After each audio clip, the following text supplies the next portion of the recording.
IPS अधिकारी अनामिका सिंह तेज तर्रार और निडर महिला थीं। उन्होंने अपनी मेहनत से हर चुनौती को पार किया था। अपराधियों के लिए उनका नाम ही खौफ था, लेकिन उनकी निजी जिंदगी दर्द से भरी थी। उनके पति अभय की मौत 1 साल पहले हो चुकी थी, एक रहस्यमयी हादसा जिसके जख्म अब भी उनके दिल में हरे थे। अभय भी पुलिस अफसर थे, लेकिन उनकी मौत को एक सड़क दुर्घटना कहकर फाइल बंद कर दी गई थी। अनामिका को हमेशा लगता कि सच कहीं गहराई में दबा हुआ है। उस रात अनामिका की गाड़ी शहर से बाहर के रास्ते पर पंचर हो गई। घना जंगल, सुनसान सड़क और हल्की बूंदाबांदी। उन्होंने मोबाइल निकाला, लेकिन नेटवर्क नहीं था। मजबूरी में सड़क किनारे छोटी सी पंचर की दुकान पर गईं। अंदर एक दुबला पतला आदमी बैठा था, जो घिसा हुआ जैकेट पहने टायर ठीक कर रहा था। भैया, टायर पंचर हो गया है, जल्दी ठीक कर सकते हैं? अनामिका ने सख्त लहजे में कहा। वो आदमी उठा, हाथ झाड़े और धीरे से बोला, जी मैडम, अभी देखता हूं। उसकी आवाज में एक अजीब सी झिझक थी। जैसे ही उसने टायर खोलकर काम शुरू किया, अनामिका की नजर दुकान के कोने में रखे खाकी वर्दी के एक फटे पुराने हिस्से पर गई। ये देखकर उनका माथा ठनका। उन्होंने गौर से देखा, उस पर ए सिंह लिखा हुआ था। उनका दिल जोर से धड़क उठा। ये उनके दिवंगत पति अभय सिंह की वर्दी थी। ये यहां कैसे आई? उन्होंने कांपते हाथों से उस कपड़े को उठाया और तुरंत उस पंचर वाले की तरफ मुड़ी। ये वर्दी कहां से आई? उनकी आवाज कंपा रही थी। वो आदमी सकपका गया। उसके चेहरे पर पसीना छलक आया। उसने हड़बड़ाहट में कहा, मैडम, मैं कुछ नहीं जानता, मुझसे कुछ मत पूछिए। अनामिका के अंदर कुछ टूटने और जलने लगा। दर्द, गुस्सा, डर सब एक साथ उमड़ पड़ा। उन्होंने उस आदमी की गर्दन पकड़कर दीवार से सटा दिया। बोल, ये वर्दी यहां कैसे आई? वो आदमी कांपने लगा। उसकी आंखों में खौफ था। मैडम, ये वर्दी आपके ही आदमी ने मुझे दी थी। अनामिका के कान सुन्न पड़ गए। मेरे आदमी? उनकी आवाज धीमी पड़ गई, जैसे किसी ने दिल पर हथौड़ा मारा हो। वो आदमी आंखें नीचे करके बुदबुदाया, हाँ मैडम, वह जिंदा थे, उन्होंने ही दी थी। अनामिका की सांसें रुक गईं। उनका सिर चकराने लगा। अभय जिंदा थे? क्या कहा तुमने? अनामिका की आवाज गहरी और सख्त थी। उनकी आंखों में तूफान उमड़ रहा था। वो आदमी, जिसका नाम शायद रामलाल था, घबराकर इधर उधर देखने लगा, जैसे कोई रास्ता खोज रहा हो कि भाग सके। लेकिन अनामिका ने उसकी कलाई और ज्यादा कसकर पकड़ ली। बोल, अभय जिंदा थे? कब, कहां? रामलाल की आंखों में डर साफ झलक रहा था। उसकी सांसें तेज चल रही थीं। मैडम, मैंने कुछ नहीं किया, मैं बस एक मामूली आदमी हूं, सच बोलो, अनामिका ने लगभग दहाड़ते हुए कहा। रामलाल की आंखों में आंसू छलक आए। उसने कांपते हुए कहना शुरू किया, 7 महीने पहले एक रात जब बारिश हो रही थी, एक आदमी आया था। कौन आदमी? वो बहुत बुरी हालत में था, खून से लथपथ, उसकी सांसें तेज चल रही थीं। और उसने मुझसे कहा कि अगर मैं उसकी मदद करूं तो वो मुझे सब कुछ बता सकता है। अनामिका का कलेजा धक से रह गया। फिर रामलाल की आवाज कांप रही थी। मैं डर गया था मैडम। वो अधमरा था, उसके कपड़े फटे हुए थे, लेकिन उसके पास यही वर्दी थी जिसे उसने खुद उतारकर मुझे दे दी थी। अनामिका की उंगलियां ठंडी पड़ गईं। उनका दिल जैसे किसी ने मुट्ठी में जकड़ लिया हो। फिर क्या हुआ? वो कहां गया? रामलाल की आंखों में एक अजीब सा डर था।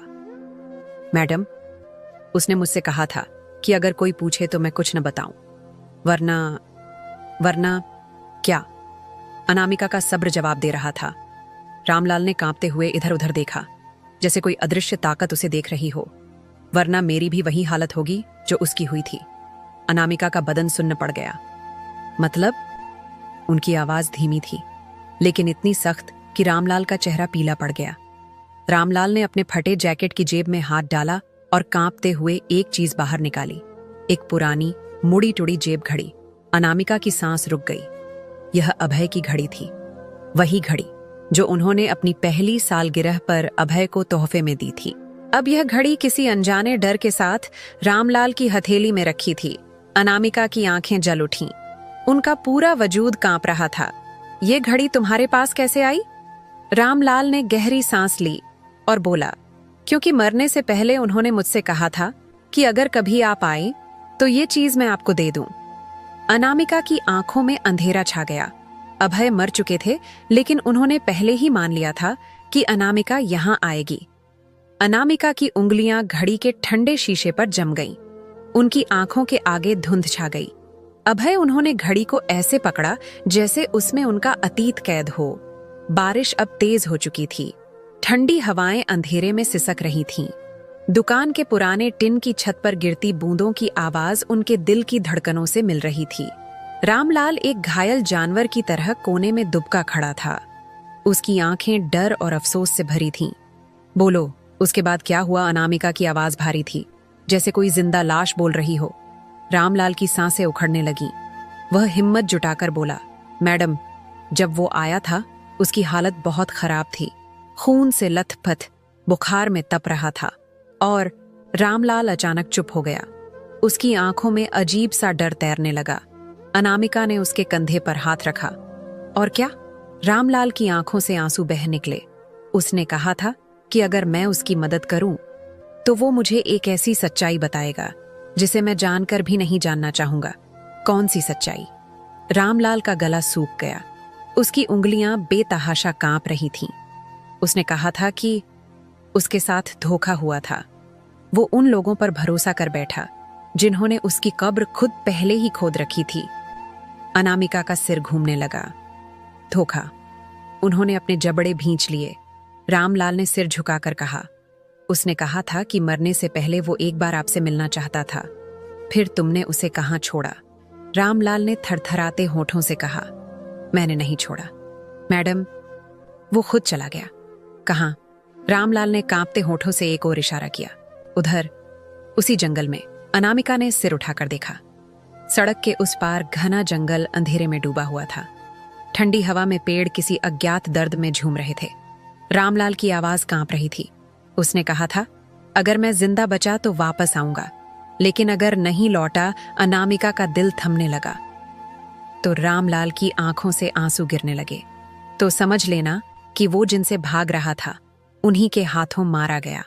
अनामिका की आंखों में आंसू नहीं थे, सिर्फ गहरा सन्नाटा था। उन्होंने बिना कुछ कहे अपनी जेब से बंदूक निकाली और आगे बढ़ गईं उस जंगल की ओर, जहां शायद उनके अतीत का सबसे भयानक सच छिपा था।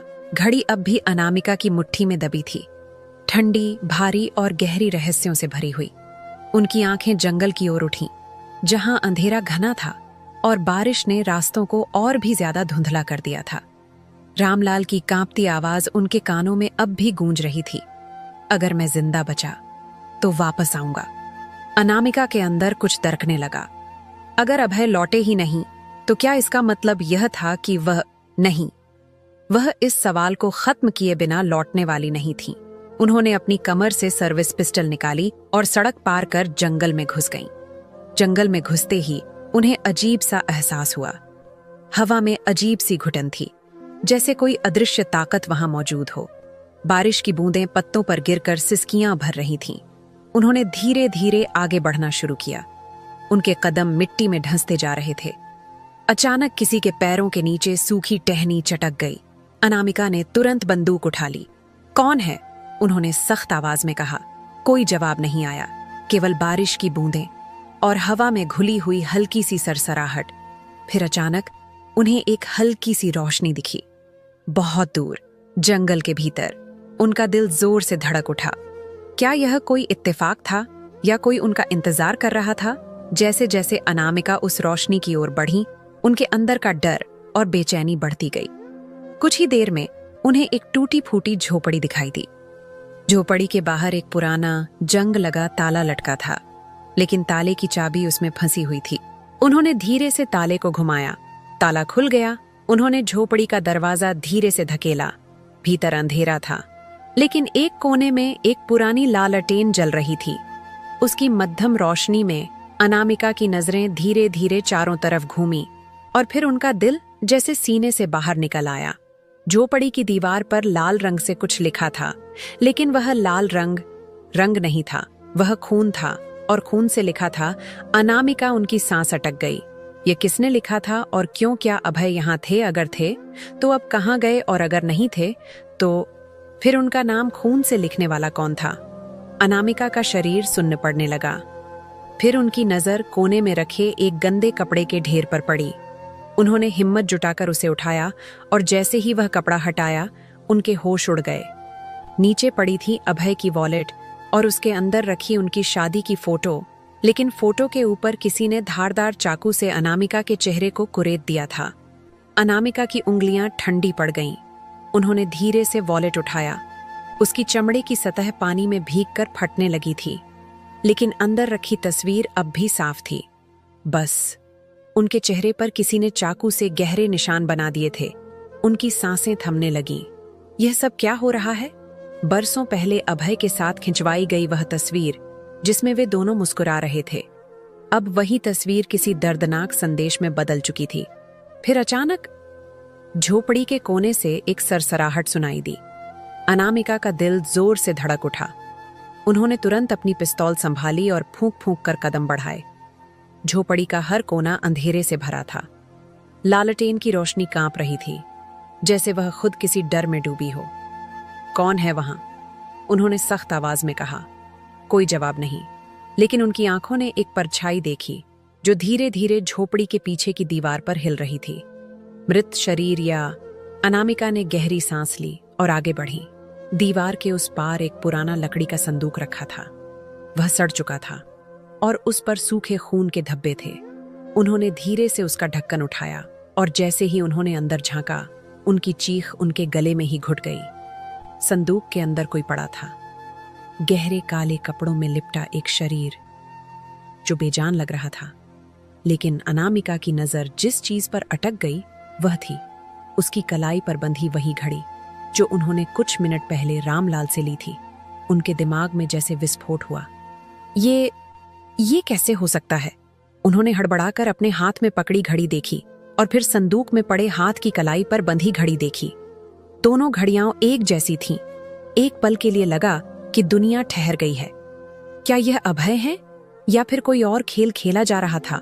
अनामिका ने कांपते हाथों से उस शरीर की ओर हाथ बढ़ाया, लेकिन तभी वह शरीर हिला और एक फुसफुसाहट हवा में तैर गई। अनामिका! यह आवाज अनामिका के पूरे शरीर में सिहरन दौड़ गई। उनकी उंगलियां अब भी हवा में अटकी थीं, लेकिन वह उस शरीर को छूने की हिम्मत नहीं कर पा रही थीं। बारिश तेज हो गई थी। झोपड़ी की छत से पानी टपक रहा था और लालटेन की रोशनी अब हल्की पड़ने लगी थी। संदूक में पड़ा वह व्यक्ति धीरे धीरे सांसें ले रहा था। ये कौन है? अनामिका के होंठ कांप गए। उन्होंने हिम्मत जुटाई और उस अजनबी के चेहरे से कपड़ा हटाया, चेहरा जिसने अतीत को जगा दिया। जैसे ही कपड़ा हटा, अनामिका के पैरों तले जमीन खिसक गई। यह चेहरा जाना पहचाना था, अभय का चेहरा। लेकिन यह अभय नहीं थे। वही आंखें, वही नाक, वही जबड़ा, सब कुछ वैसा ही था, लेकिन चेहरे पर गहरी चोटों के निशान थे। आंखों के नीचे काले गहरे धब्बे थे, जैसे बरसों से यह इंसान दर्द झेल रहा हो। अनामिका को लगा कि वह खड़ी नहीं रह पाएंगी। तुम कौन हो? उनकी आवाज कांप रही थी। वह आदमी हिला, उसकी उंगलियां कंपकपाईं और उसने बहुत धीमी आवाज में कहा, मैं अभय नहीं हूं। यह सुनते ही अनामिका के अंदर कुछ टूटने लगा। फिर तुम कौन हो? उस आदमी की सांसें तेज हो गईं। उसने धीरे से अपने होंठ खोले, लेकिन बोलने की हिम्मत नहीं जुटा पाया। अनामिका अब और बर्दाश्त नहीं कर पा रही थी। उन्होंने गुस्से और दर्द में उस आदमी की कॉलर पकड़ ली। सच बताओ, अभय कहाँ है? आदमी की आंखों से आंसू गिरने लगे। वे जिंदा थे मैडम, उसकी आवाज टूटी हुई थी। अनामिका की सांसें रुक गईं। मतलब अब नहीं है। उस आदमी ने अपना सिर नीचे कर लिया। अब अनामिका को महसूस हो रहा था कि वह भंवर में फंस चुकी है। उन्हें अचानक एक पुरानी रात याद आई। अनामिका, अगर कभी ऐसा हो कि मैं तुम्हें ढूंढने ना आ सकूं, तो समझना कि सच बहुत गहरा था। यह अभय ने कहा था, लेकिन तब अनामिका ने इसे हल्के में लिया था। अब वही शब्द उनके कानों में हथौड़े की तरह बज रहे थे। सामने पड़े इस अधमरे आदमी के होंठ हिले और उसने धीरे से कहा, जिस रात अभय सर गायब हुए थे, उस रात सब कुछ पहले से तय था। अनामिका के अंदर आग जल उठी।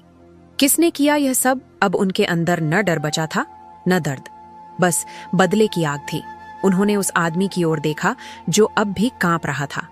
किसने किया? उन्होंने दहाड़ते हुए पूछा। वह आदमी कांप उठा। उसकी आंखों में अजीब सा खौफ था। उसने मुश्किल से अपने होंठ खोले और फुसफुसाया, जिन पर तुम सबसे ज्यादा भरोसा करती हो वे ही तुम्हारे सबसे बड़े दुश्मन हैं। जिन पर तुम सबसे ज्यादा भरोसा करती हो वे ही तुम्हारे सबसे बड़े दुश्मन हैं। ये शब्द अनामिका के कानों में किसी हथौड़े की तरह गूंजे। बारिश की बूंदें अब तेज हो चुकी थीं। हवा में एक अजीब सी घुटन थी, जैसे यह जंगल खुद किसी भयानक सच को अपने अंदर छुपाए बैठा हो। अनामिका के होंठ सख्त हो गए। उनके दिल में अब सवालों का तूफान उठ रहा था। कौन थे वो, किसने धोखा दिया अभय को? सामने पड़ा वो अधमरा आदमी अब भी कांप रहा था। उसके होंठ सूख चुके थे, आंखों में गहरी थकान थी, जैसे उसने जिंदगी और मौत दोनों को बहुत करीब से देख लिया हो। उसने बहुत धीरे से कहा, अगर मैं नाम ले लूंगा तो वे मुझे जिंदा नहीं छोड़ेंगे। अनामिका का सब्र अब जवाब देने लगा था। अगर नहीं बताओगे तो मैं तुम्हें जिंदा नहीं छोड़ूंगी, उनकी आवाज में अब पुलिस अधिकारी की सख्ती नहीं, बल्कि एक बिखरती पत्नी की दर्द भरी तड़प थी। वह आदमी कांप उठा। वह आदमी कुछ बोलने ही वाला था कि तभी झोपड़ी के बाहर एक तेज आवाज गूंजी, गोली चली थी और अगले ही पल झोपड़ी के बाहर कोई गिरा था। अनामिका ने तुरंत पिस्तौल निकाली और दरवाजे की ओर भागी। बाहर घना अंधेरा था, लेकिन बारिश में लथपथ मिट्टी पर एक धुंधली परछाई भागती हुई दिखाई दी। अनामिका ने पलक झपकते ही पिस्तौल उठाई और चिल्लाई, रुक जाओ वरना गोली मार दूंगी। लेकिन वह परछाई और तेजी से भागने लगी। उन्होंने ट्रिगर दबा ही दिया था कि तभी, मैडम बचाइए। पीछे से आई वह टूटी हुई आवाज अनामिका के पैरों को जकड़ गई। वे पलटी। झोपड़ी के अंदर वह आदमी अब मिट्टी पर गिर पड़ा था। उसकी छाती से खून बह रहा था। किसी ने उसे मारने की कोशिश की। अनामिका घबरा कर उसकी ओर भागी। वह आदमी अब भी हल्की सांसें ले रहा था। उन्होंने तुरंत उसे पकड़कर झकझोरा। कौन था बताओ, कौन था वो जिसने अभय को मारा? उसकी अधखुली आंखें अनामिका पर टिकीं। उसके होंठ हिले और बहुत मुश्किल से उसने एक नाम लिया, राघव। लेकिन इससे पहले कि वह पूरा नाम बोल पाता, उसकी गर्दन एक ओर लुढ़क गई। नहीं! अनामिका की चीख जंगल में गूंज उठी। उनकी आंखों के आगे अंधेरा छा गया। अब उनके पास बस आधा नाम था और इस अधूरे नाम के पीछे छिपा था वह शख्स जिसने उनके पति को उनसे छीन लिया था। बारिश अब रुक चुकी थी, लेकिन अनामिका की आंखों में जो तूफान था वह अब कभी नहीं थमेगा। झोपड़ी के अंदर अब सिर्फ सन्नाटा था। बारिश रुक चुकी थी, लेकिन अनामिका के भीतर एक तूफान उठ चुका था। वह आदमी अब इस दुनिया में नहीं था और अनामिका के हाथ आया था सिर्फ एक अधूरा नाम, राघव, राघवेंद्र या कोई और। उनके दिमाग में सवालों का विस्फोट हो रहा था। एक और लाश, एक और सुराग।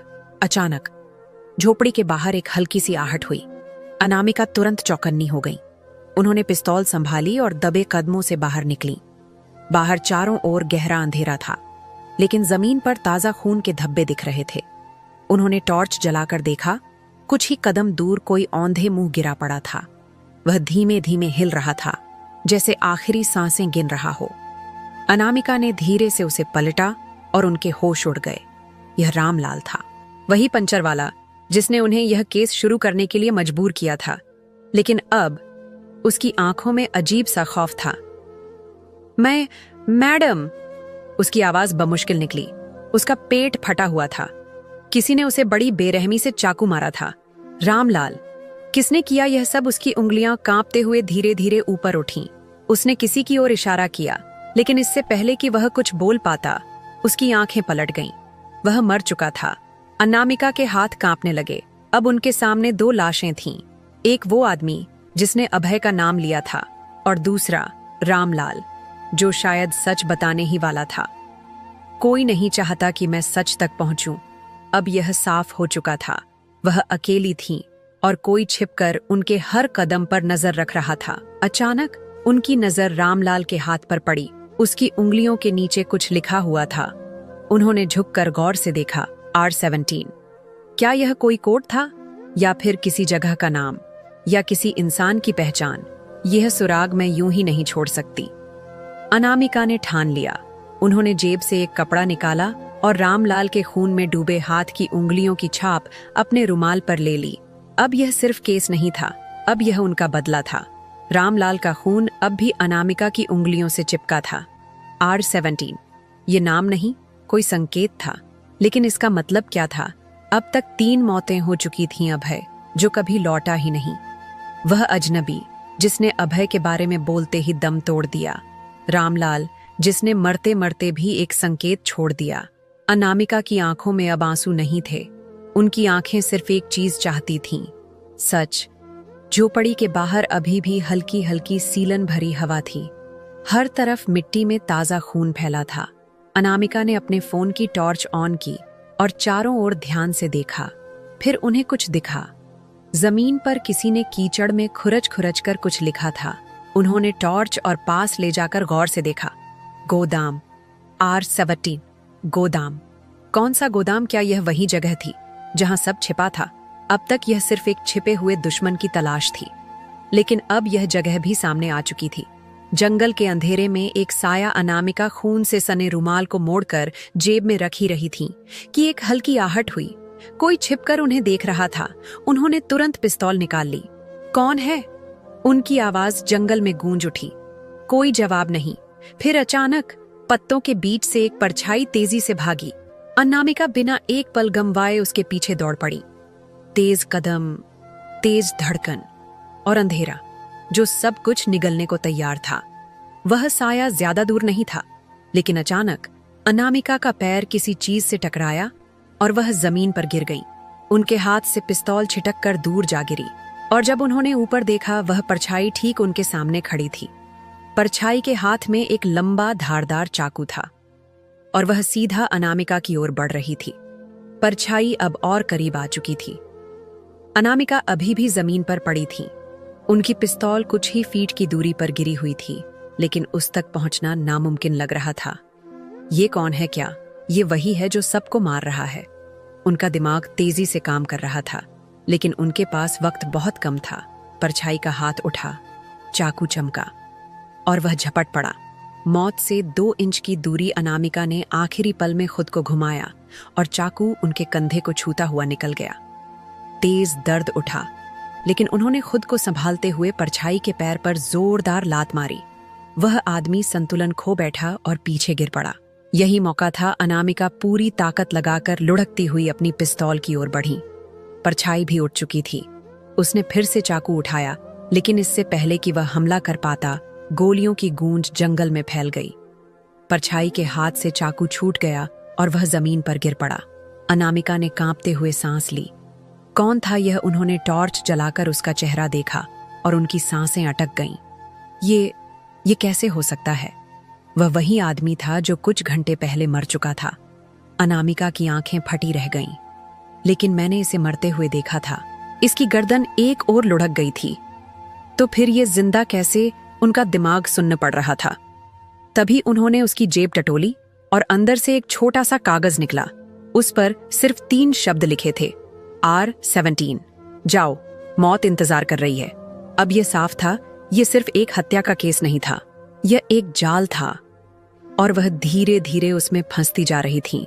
अंधेरे जंगल में तेज धड़कनों के बीच अनामिका के हाथ में वह कागज अब भी कांप रहा था। R17 जाओ, मौत इंतजार कर रही है।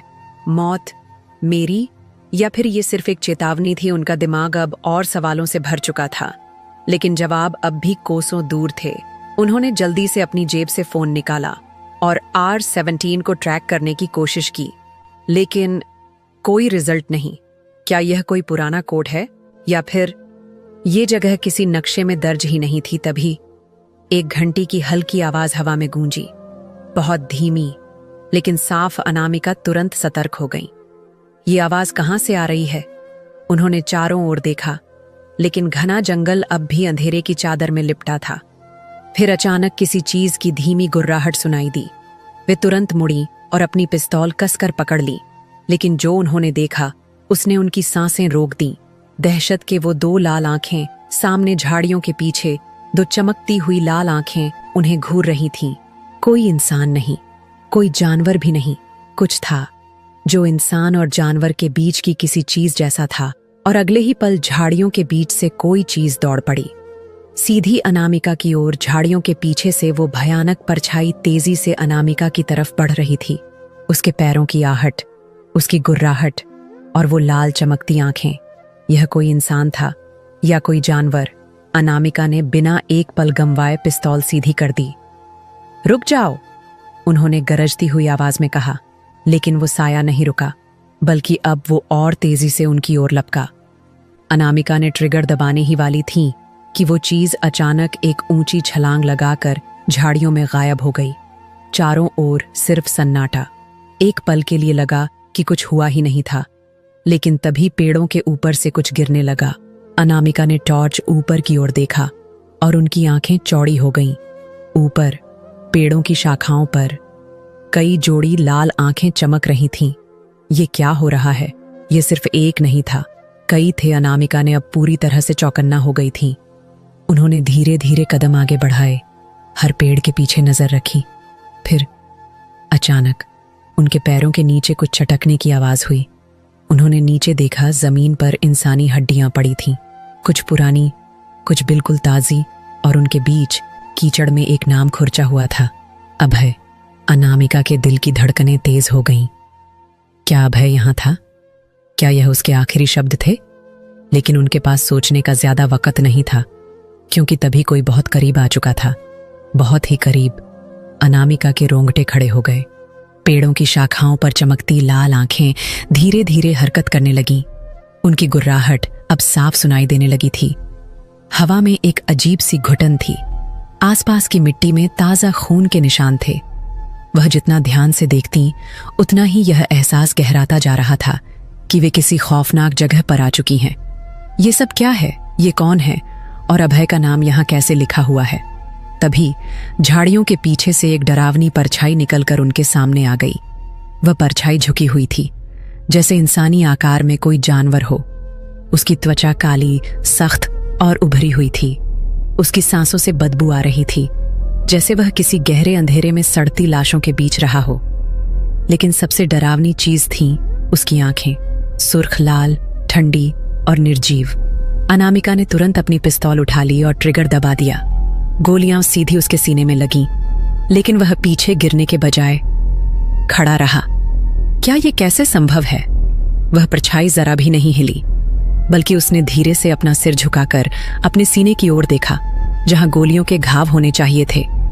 लेकिन वहां कुछ नहीं था, ना खून, ना दर्द। अनामिका ने झटके से एक कदम पीछे लिया। उनकी सांसें तेज हो गईं। यह चीज इंसान नहीं थी। क्या यह वही है जो अभय की मौत से जुड़ा है? लेकिन सोचने का समय नहीं था। वह परछाई अब और तेजी से उनकी ओर बढ़ रही थी। अनामिका ने तुरंत अपनी टॉर्च जमीन पर फेंकी और अंधेरे में पीछे की ओर भागी। उनकी चाल तेज थी, लेकिन वह परछाई और तेज थी। अगर गोलियां इस पर असर नहीं कर रहीं, तो मुझे किसी और तरीके से बचना होगा। अचानक उन्होंने पेड़ों के बीच से एक पुरानी टूटी फूटी इमारत देखी। उसकी दीवार पर लाल रंग से एक नंबर लिखा था, R17। यही वो जगह है। बिना कोई देर किए अनामिका तेजी से अंदर घुसी और भारी दरवाजा धक्का देकर बंद कर दिया। बाहर से वे साए अब भी गुर्रा रहे थे, लेकिन फिलहाल वे अंदर नहीं आ सकते थे। भीतर चारों ओर अंधेरा था। लेकिन जैसे ही अनामिका ने अपनी टॉर्च ऑन की, वो स्तब्ध रह गईं। सामने दीवार पर खून से कुछ लिखा था, जो सच जानता है वो मर जाता है। अनामिका के कदम ठिठक गए। जो सच जानता है वो मर जाता है। खून से लिखे ये शब्द किसी चेतावनी की तरह दीवार पर चमक रहे थे।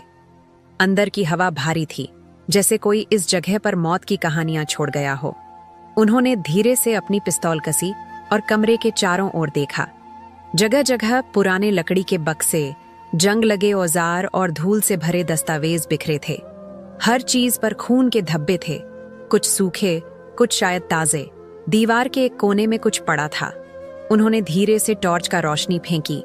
वहां एक लाश थी। शरीर पूरी तरह काला पड़ चुका था, जैसे महीनों से सड़ रहा हो। लेकिन सबसे अजीब बात थी, उसका चेहरा नहीं था, जैसे किसी ने जानबूझकर उसे मिटा दिया हो। अनामिका ने गहरी सांस ली और आसपास तलाशने लगी। तभी उन्होंने एक पुरानी लोहे की अलमारी देखी, जो आधी खुली थी। उन्होंने झटके से उसका दरवाजा खींचा। अंदर एक पुरानी, धूल से सनी फाइल पड़ी थी। उस पर बड़े बड़े अक्षरों में लिखा था R17 प्रोजेक्ट अभिशाप। लुन का दिल जोर से धड़कने लगा।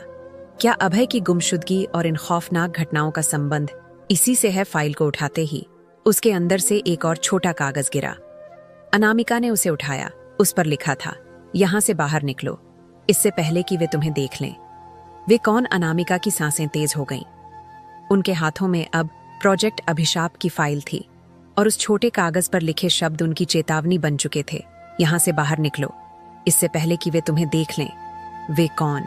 क्या ये वही लाल आंखों वाले साए थे या कुछ और? कमरे में घना सन्नाटा था, लेकिन बाहर हलचल बढ़ती जा रही थी।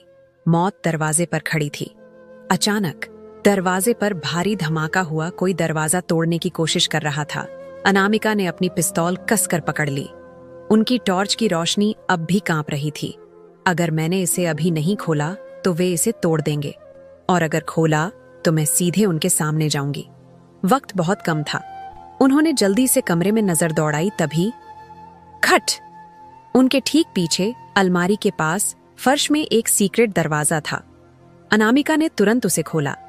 अंदर एक अंधेरी सुरंग थी जो शायद इस गोदाम के नीचे कहीं जाती थी।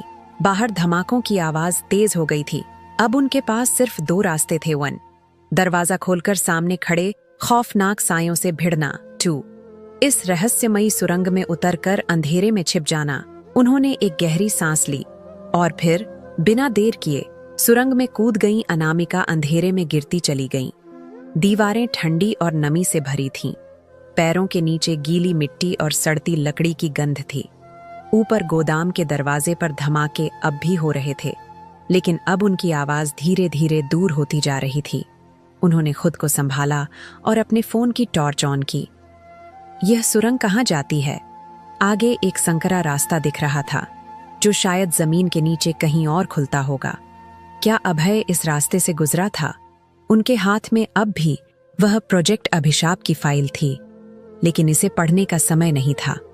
उनके पास सिर्फ एक ही विकल्प था, आगे बढ़ना।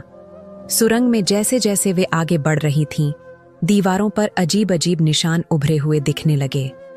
ये साधारण दीवारें नहीं थीं।